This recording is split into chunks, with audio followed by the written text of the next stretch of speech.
अस्सलाम वालेकुम, welcome to binary classroom. और आज की इस क्लास में हम लोग CS201 लेक्चर नंबर 34 को पढ़ने वाले हैं। तो लेक्चर नंबर 34 में हम लोगों ने ये देखना है कि हम लोग ऑब्जेक्ट्स का जो एरे है वो किस तरह से बना सकते हैं। सिमिलरली जो एरे होते हैं वो स्टैटिक भी होते हैं, डायनामिक भी होते हैं, तो दोनों तरह से उसको बनाना सीखेंगे। और उसके बाद हम लोग न्यू और डिलीट जो ऑपरेटर है उसको ओवरराइड करना सीखेंगे।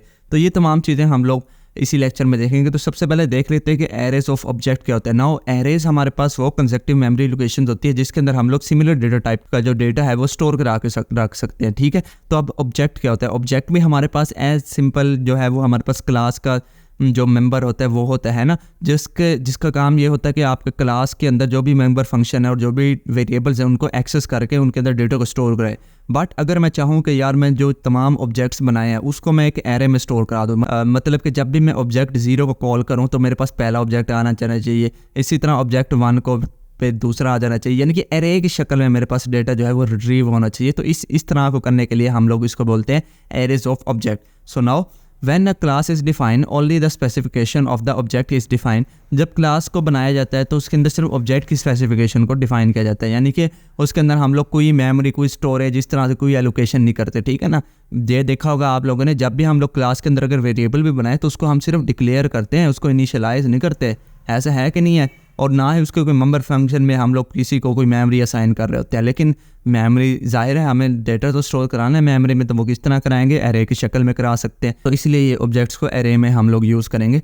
To use the data and access function define in the class you need to create an object. Class के अंदर जितना भी आप लोगों ने वेरिएबल बनाया हुआ है या आप लोगों ने मेंबर फंक्शन बनाए हुए हैं, अगर आप चाहते हैं कि आप उसको यूज़ करें तो आप लोगों को क्या करना होगा? आप लोगों को क्लास का ऑब्जेक्ट बनाना होगा और उस ऑब्जेक्ट के मदद से आप लोग उस अपने फंक्शन को और वेरिएबल को एक्सेस कर पाएंगे। ये है कि नहीं है?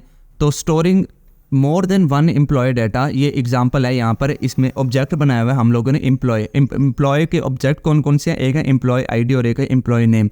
बट यार मैं ये चाहता हूँ कि मेरे पास 50 अगर एम्प्लॉय हैं तो यार वो ना एक एरे की शक्ल में आ जाए, मतलब कि मुझे ये ना करना पड़े बार बार एम्प्लॉय 1 को कॉल करना पड़े, फिर एम्प्लॉय 2 को कॉल करना पड़े, एम्प्लॉय 3 को, जो कि एक काफ़ी ना अनोइंग सा प्रोसेस होता है। तो इससे बेहतर यह है कि आप लोग एक फॉर लूप में एक एरे बनाएं और उस एरे में आप लोग इन तमाम एम्प्लॉय के ऑब्जेक्ट्स को डाल दें तो वो एक एरे में स्टोर हो जाएंगे। इसी तरह रिट्रीव करना होगा तो सिंपल आप फॉर लूप के ज़रिए रिट्रीव भी कर पाएंगे। बट ऑब्जेक्ट के अंदर केस क्या होता था कि आपको अगर एम्प्लॉय बनाया तो EMP1, EMP2, EMP3 इस तरह ऑब्जेक्ट बनते हैं ना।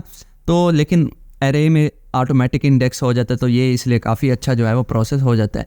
तो ये देखें ऊपर जो है मैंने ऑब्जेक्ट लिखे हुए पिक्चर में देखें, और यहाँ देखें राइट साइड पे, लेफ्ट साइड पे जो है मैंने एम्प्लॉय का एरे बनाया हुआ है। तो जब भी मैं कॉल करूँगा EMP और उसके अंदर इंडेक्स दूंगा 0 तो मेरे पास पहले एम्प्लॉय की जो है वो एम्प्लॉय नंबर 1 का जो ऑब्जेक्ट होगा उसका डेटा रिट्रीव हो जाएगा। इस तरह 1, 2 जिस तरह इंडेक्स चलते हैं ना, वैसे वैसे मेरे पास डेटा जो है वो रिट्रीव होता आएगा। तो यहाँ पर लिखा हुआ है मैंने storing more than one employ data, let assume that there is an array of object for storing employ data EMP और 50, यानी कि 50 एम्प्लॉय की मैंने एक एरे बना ली जिसके अंदर मैं मैक्सिमम 50 ऑब्जेक्ट जो है वो अपने स्टोर करा सकता हूँ। लेकिन यहाँ पर फिर वही मसला आ गया, ये है स्टैटिक एरे जिसके अंदर साइज़ जो है वो फिक्स होता है। अब या तो मेरे पास 50 से कम हुए ऑब्जेक्ट, तब मेरी मेमोरी जो है वो ज़ाया हो जाएगी।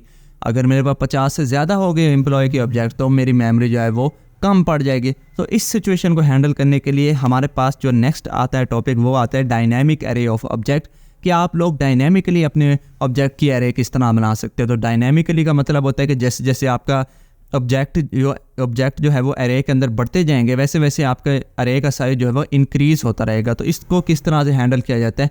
इसको हैंडल करने के लिए सिंपल जो तरीका जो है, आप लोग पॉइंटर वेरिएबल यूज़ करते हैं इस डेटा टाइप के साथ, और वो उसका जो वेरिएबल है उसके अंदर न्यू स्ट्रिंग बना देते हैं। मतलब कि जो आपने डेटा टाइप यूज़ किया है उसी का जो है आपने न्यू स्ट्रिंग बना दी। अब क्या होगा कि जैसे जैसे आपकी एरे बढ़ती रहेगी, ऑब्जेक्ट बढ़ते रहेंगे, एरे भी बढ़ती रहेगी। नाउ अब ये एक तरीका पड़ा था कि जब भी हम लोगों ने डायनामिकली किसी चीज़ को भी क्रिएट करना होता है तो एट द एंड उसको डिस्ट्रॉय भी करना होता है, उसको फ्री भी करना होता है।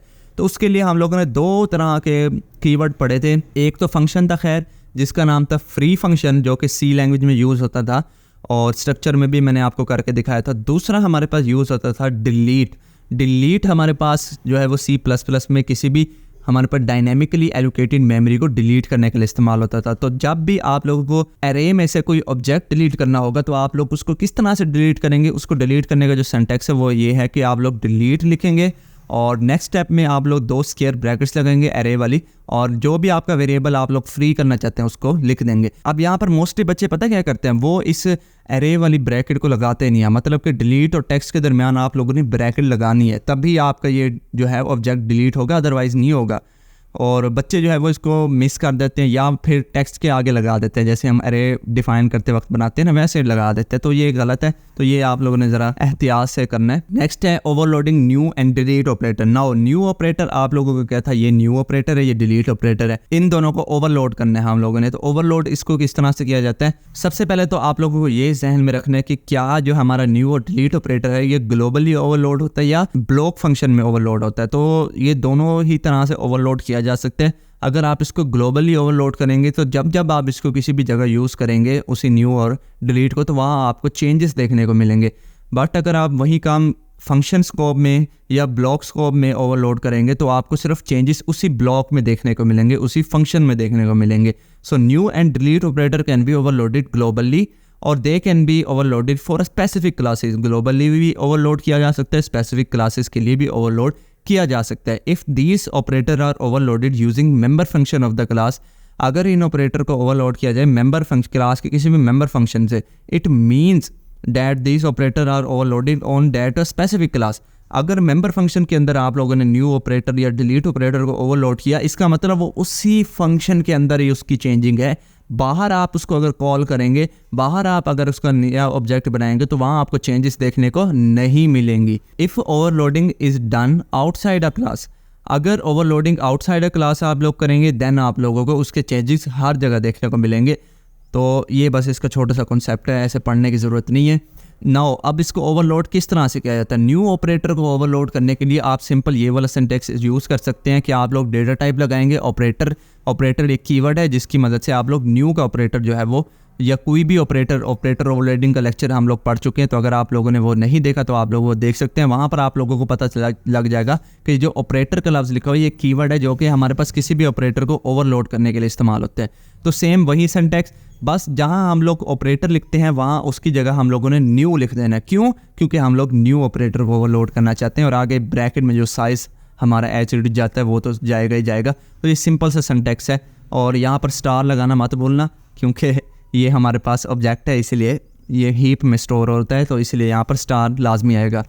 नेक्स्ट है हमारे पास कि डिलीट ऑपरेटर को किस तरह से ओवरलोड किया जाता है। तो डिलीट ऑपरेटर को भी ओवरलोड करने के लिए सेम सिंटैक्स है, बस उसका स्टार जो है वो यहाँ से उठ के यहाँ आ जाता है।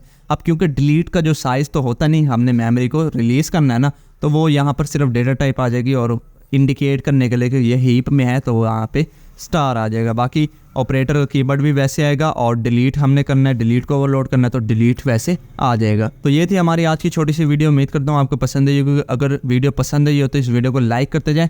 चैनल को बगैर सब्सक्राइब किए देख रहे हैं तो चैनल को भी ज़रूर से सब्सक्राइब करें। मिलते हैं किसी नेक्स्ट वीडियो में, तब तक के लिए।